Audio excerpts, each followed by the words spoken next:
മലയാള cinema നീനാളുമായിട്ട് AMMA, MACTA, chamber, film producers association, distributors association, പല പല ഫാൻസ് അസോസിയേഷൻ, ഇങ്ങനെ മലയാള സിനിമയെ പരിപോഷിപ്പിക്കുന്ന എല്ലാ സംഘടനകൾക്കും ആയുരാരോഗ്യ സൗഖ്യം നേരുന്നു. ചന്ദ്ര, ഇവനിതെവിടെ പോയി? ഇവിടെ ഇരിപ്പണ്ടായിരുന്ന ചന്ദ്രൻ കാരോത്തുപടി ചെറ്റേ. ഒരു നല്ല കാര്യം നടക്കുന്ന ഈ ശുഭമുഹൂർത്തത്തിലെങ്കിലും നിനക്ക് സഭ്യതയോട് സംസാരിച്ചൂടെ കുട്ടാ? ഓടത്തിണ്ടി, നീ സഭ്യതയുടെ അതിർവരമ്പുകൾ വീണ്ടും ലംഘിക്കുന്നു കുട്ടാ. ഈ നഗരത്തിന്റെ പെരുമാറിൽ നക്ഷത്രങ്ങളെ സാക്ഷി നിർത്തി ഞാൻ മലയാള സിനിമയ്ക്ക് വേണ്ടി പ്രാർത്ഥിച്ച് ഈ കുരുതി ജലം പാനം ചെയ്യായിരുന്നു. അറിയോ നിനക്ക്? മലയാള സിനിമയ്ക്ക് കൂട്ടക്കരച്ചിൽ നടത്താൻ വേണ്ടി രാവിലെ നിന്നെ വിളിച്ചപ്പോ ഇതൊന്നായിരുന്നില്ല നിന്റെ ഭാഷ. അപ്പൊ ഞാൻ ഇംഗ്ലീഷ് ഭാഷയിലേക്ക് സംസാരിച്ചത്. രാവിലെ ഇംഗ്ലീഷ്, ഉച്ചക്ക് ഹിന്ദി, വൈകിട്ട് ബ്ലഡി മലയാളം. അതാണ് എന്റെ ശീലം. എന്റെ ശീലം നിനക്കറിയാലോ. എവിടുന്ന് കിട്ടിയടാ നിനക്ക് ഡ്രൈ ചിക്കനും ബ്രാൻഡിയും? ഈശ്വര, കാലത്ത് ഞാൻ പോകുമ്പോ ജോസഫേട്ടിന് കൊടുക്കാനുള്ള ഡെയിലി അടപ്പ് 300 രൂപ മുറിയിൽ അൽമാരിൽ വെച്ചിട്ടാ പോയത്. നീ ഇത് അടിച്ചു മാറ്റോടാ. കൂടെയുള്ള ജൂനിയർ ആർട്ടിസ്റ്റുകളുടെ 25, 50 കൊങ്ങ കുടിച്ചുണ്ടാക്കുന്ന നിന്റെ തൂറ്റ സമ്പാദം അടിച്ച് മാറ്റിയിട്ട് വേണ്ട ചന്ദ്രക്കാരോത്തുമണിക്ക് ബ്രാൻഡി അടിക്കാൻ. പട്ടി, തണ്ടി, നാറി, ചെറ്റേ. നല്ല സഭ്യമായ ഭാഷയിലേക്ക് സംസാരിച്ചൂടെ നിനക്ക്? ഞാൻ അല്പം മോശം ഭാഷയിൽ സംസാരിക്കുന്ന നിനക്ക് കേൾക്കാൻ സൗകര്യമില്ല. എന്നാ കേട്ടോ, മലയാള സിനിമ ഉള്ളോടത്തോളം കാലം വരെ ഈ കാരോത്തുമണി ചന്ദ്രൻ അന്തസ്സായിട്ട് ജീവിക്കും. ജൂനിയർ ആർട്ടിസ്റ്റ് ആണ്, അങ്ങനെ കൂവാൻ പോയിട്ടാണ്. അങ്ങനെ എങ്ങനെ? ഇതേ 4 നേരം നല്ല അന്തസ്സായിട്ട് കൂവേണ്ടൊക്കെ കാശാ. എവിടെ കൂവിട്ട്? സിനിമ തിയേറ്ററില് ഇന്ന് എത്ര പടങ്ങൾ റിലീസായി? 3. ആ 3, ഒരു ക്ലാസ്, ഒരു ആക്ഷൻ, ഒരു കോമഡി. അതിലെ ആക്ഷൻ പടത്തിന്റെ ആൾക്കാര് എന്നെ രാവിലെ വിളിച്ചു പറഞ്ഞ് ഒരു 10-15 ആൾക്കാരെയും കൂട്ടി കോമഡി പടം കളിക്കുന്ന തിയേറ്ററിൽ പോയി കൂവാൻ. അന്തസ്സായിട്ട് പോയിട്ട് 4 ഷോക്കും നല്ല നല്ല സീൻ വരുമ്പോ കൂവി കൊടുക്കും. ഞങ്ങളുടെ കൂവലിയായിട്ട് കാണികൾക്ക് ഭ്രാന്ത് പിടിച്ച് അതോടെ ഫസ്റ്റ് ഡേ പടം ഇതാ. ബാക്കി കാശി ഓരോരുത്തർക്ക് 250 രൂപയും ഒരു ഫുൾ ചിക്കൻ ബിരിയാണിയും. എടാ നാറി, ആ സിനിമയിൽ ജൂനിയർ ആർട്ടിസ്റ്റ് ആയിട്ട് നീ പോയി ഞാൻ നീട്ടില്ലടാ. അതിനെന്താ, നാളെ ഞാൻ അതിന് പ്രായച്ചിത്തം ചെയ്താ പോരെ? കോമഡി പടത്തിന്റെ ആൾക്കാരായിട്ട് ഡിസ്കഷൻ ചെയ്തിട്ടുണ്ട്. തലക്ക് 300 തരാന്ന് പറഞ്ഞിട്ടുണ്ട്. നാളെ ന്യൂൺ ഷോ മുതൽ ആക്ഷൻ പടം കളിക്കുന്ന തിയേറ്ററിൽ പോയി വൃത്തിയായിട്ട് പ്രായച്ചിത്തത്തിന് പ്രായച്ചിത്തം, കാശിന് Kashi. How are you my brain? Best തല, മാംഗ്ലൂർ മെയിലിന് വെക്കാൻ പറ്റിയ തല ആണല്ലോ. അങ്ങനെയാണ് കുട്ട. ഇനി നമുക്ക് കുറച്ചു കാലം ഈ വഴിക്കാർ പിടിച്ചു നോക്കിയാലോ? കണ്ട പ്രൊഡക്ഷൻ മാനേജർമാരെ തെറിയേക്കണ്ട, വെയിലും കൊള്ളണ്ട, AC തിയേറ്ററിലിരുന്ന് നല്ല നല്ല സീൻ വരുമ്പോ അങ്ങോട്ട് കൂവി കൊടുത്താൽ മതി. പിന്നെ തൊണ്ടക്കൽപ്പം കിച്ചൊക്കെ ഉണ്ടാവും. അത് പിന്നെ ഏത് പണിയായാലും അതിന്റേതായി ബുദ്ധിമുട്ടൊക്കെ ഉണ്ടാവില്ലേ? ഫീൽഡ് ഏതാണെന്ന് ചോദിച്ചാ സിനിമ ഫീൽഡാണെന്ന് പറയും ചെയ്യാം. എന്താ നിന്റെ അഭിപ്രായം? എന്തായാലും ഇത്രത്തോളം നീ പ്ലാൻ ചെയ്ത് നിലയ്ക്ക് ഇനി ഞാൻ നിന്നോട് ഡയലോഗ് പറഞ്ഞ കരഞ്ഞു പോകും. അതുകൊണ്ട് ഇനി ഒരു മുറിയിൽ ഒരുമിച്ചുള്ള പൊറുതി നമുക്ക് ഇന്നത്തോടെ അങ്ങോട്ട് അവസാനിപ്പിക്കാം. നീ ഇവിടുന്ന് പോയാൽ ഞാൻ പട്ടിണി ചത്തു. ഞാനല്ല പോകുന്ന, നീ പോവും. ഞാൻ പോയാലും ഞാൻ പട്ടിണി ചത്തു പോവും.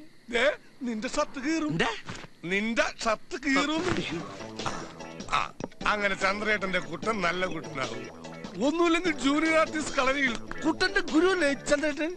കുട്ടന്റെ മനസ്സും നൊന്തെങ്കിൽ ഈ ചന്ദ്രഗുരു ഇനി മലയാള സിനിമയെ നുള്ളി നോക്കില്ല. JC ഡാനിയലാണ് സത്യം. നമുക്ക് നമ്മുടെ പഴയ ജൂനിയർ ആർട്ടിസ്റ്റ് പണി തുടരാം. നാളെ എവിടെ ലൊക്കേഷൻ? എന്താ സീൻ? സർക്കാർ ആശുപത്രി, മദ്യ ദുരന്തം. എല്ലാം പോയേ.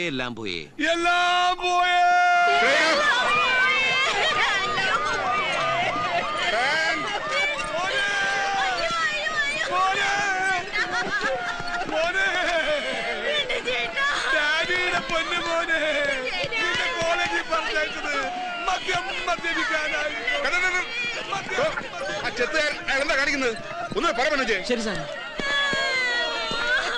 എടോ ശവമേ, ഈ ശവല്ല തന്റെ മോൻ, ആ ശവമാണ് തന്റെ മോൻ. അച്ഛന്റെ പ്രായമുള്ള ഈ ശവത്തെ കയറണോ താൻ മോനെന്ന് വിളിച്ച് കയറണത്?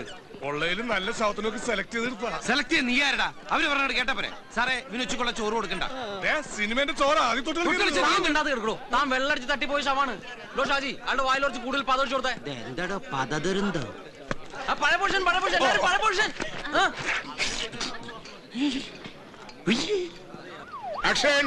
ഈ പ്രൊഡക്ഷൻ കൺട്രോളർ എബ്രഹാം ഇങ്ങനെ സാറിന് വിശ്വസിക്കാം? നശിപ്പിച്ചു. ഫ്രെയിമിൽ കറിയുന്നതാണോ തന്റെ ഫോൺ വിളി? 4-5 ഫോൺ കൊണ്ട് നടന്നിട്ടെന്താ? ഒരു ഗുണമായിട്ടില്ല താനും. നിന്റെ കൺട്രോളിംഗ് ഒക്കെ ക്യാമറയുടെ പുറകിൽ മതി. മറിയിക്ക്. സോറി സാർ, ഒരേ സമയം 4 പടങ്ങൾ ഒരുമിച്ചാണ് സാർ ഞാൻ കൺട്രോൾ ചെയ്യുന്നത്. അതിന്റെ ടെൻഷനിൽ എന്റെ കൺട്രോൾ പോയതാ. ഒരു നിമിഷം ഞാൻ ജോഷി സാറിന്റെ ലൊക്കേഷനിലായി പോയി. Don't repeat.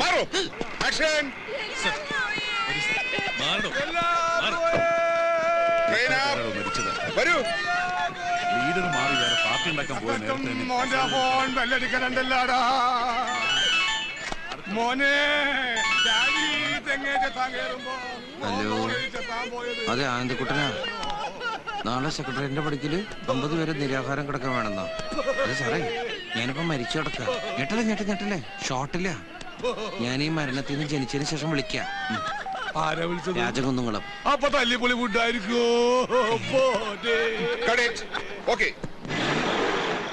അവിടെ നിർത്ത്. ഇക്കൂട്ടത്തിൽ ആർക്കെങ്കിലും പേടിയുണ്ട് ഉസ്മാനെ? വണ്ടി ഓഫ് ആക്കണ്ട, സ്റ്റാർട്ട് ചെയ്തിട്ടോ. അല്ലെങ്കിൽ തന്നെ ഇവിടെ ആർക്കാ പേടി? അഥവാ നിങ്ങൾക്ക് ആർക്കെങ്കിലും പേടി ഉണ്ടെങ്കിൽ എന്റെ ചുറ്റിനും അങ്ങനെ നിന്നോ. ഉസ്മാനെ വണ്ടി സ്റ്റാർട്ടാക്കി നിർത്തിക്കോട്ടെ. ചന്ദ്ര, അപ്പൊ തുടങ്ങാം. ആ തുടങ്ങിക്കോ. ഇന്ന് ഫ്ലാഷ് ബാക്ക് എവിടെ മുതലാ?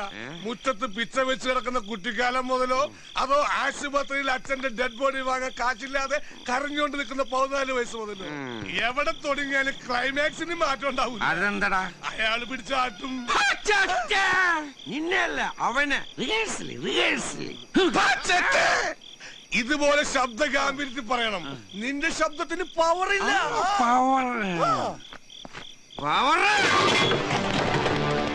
കള്ളക്കേസ് ഇറങ്ങി വേടാ. തുടക്കം കാലക്ക് മോനെ. ഓ, ഇവിടെ ഇരിപ്പണ്ട. ഇരിക്കണ്ട. കുടിക്കല നല്ലോണം കുടിക്ക്. നാട്ടുകാരെ കൂട്ടുകാരൊക്കെ വിളിച്ച് ഒരുമിച്ചാണ് കുടിക്ക്.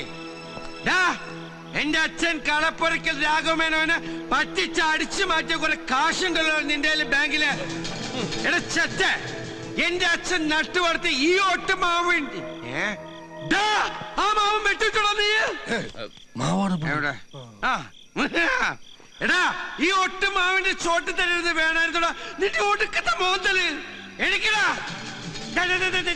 എണിക്കടാ. എന്താ കേശോട്ടത്? ഏതാ ഈ നാറികള്? നീ ഇപ്പൊ പറഞ്ഞ നാറികള് നിന്റെ അച്ഛന്മാർ. പേഴ്സണാലിറ്റി തൊട്ട് കളിക്കരുത്.